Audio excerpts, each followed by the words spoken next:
And a good evening to you all once again, my loyal viewers. Despite the fact that I'm uploading this in the morning, it will probably go live in an evening. Today I'm going to do a lecture talking about polymers, or as we might know them, plastics. Now the idea behind a polymer is it's lots of little things stuck together. So, start with the simplest plastic, where we're going to take the starting thing as ethylene, or as it's sometimes known, ethene. And this makes, when you polymerize it, polyethylene or polythene, as it's commonly known. Now, this is the monomer. Mono meaning one. We can stick two of these together, and that'll give us a dimer. And the way we do this, we basically take that carbon-carbon double bond. So this molecule looks like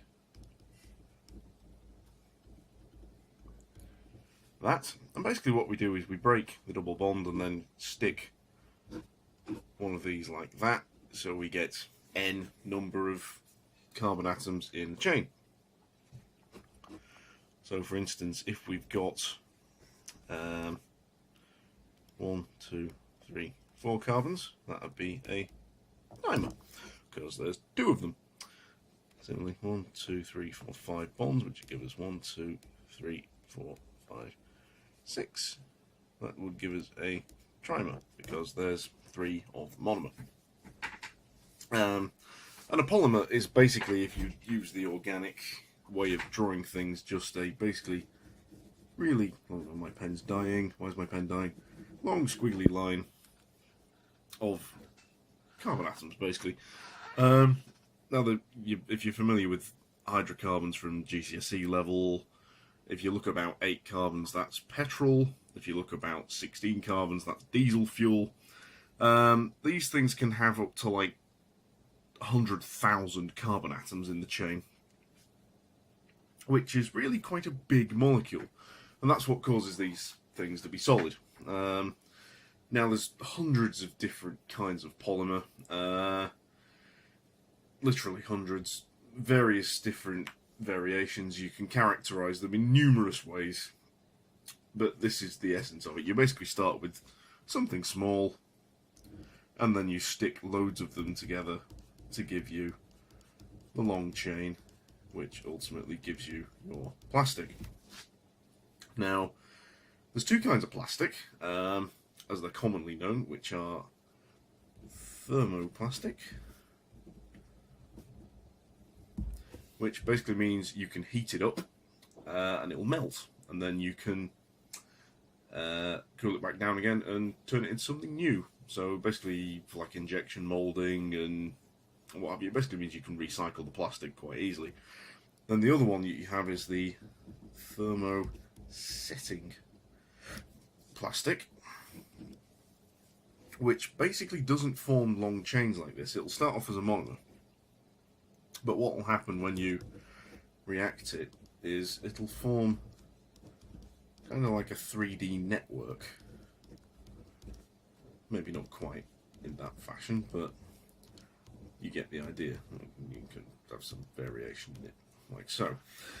And what this does, because you've got these kind of like 2D and even 3D structures which will extend out the page and form like a big mess, these you can't melt. They decompose before they can melt, so you can't reuse thermosetting plastics. The general common thing with most plastics is that they are flammable, because if you imagine you've got petrol and you take just a big long chain of it, it's still basically petrol in a big long chain of a molecule. So ultimately, yeah, fire retardants are usually used with plastics, and that's a completely different subject entirely, as is the method of going from this to this and this to this. That's a very, very complicated topic. So this is basically just a brief overview of what a polymer is. So take home things: monomer, dimer, trimer, polymer. And the process of turning a monomer into your polymer is called polymerization. Forgive my terrible handwriting.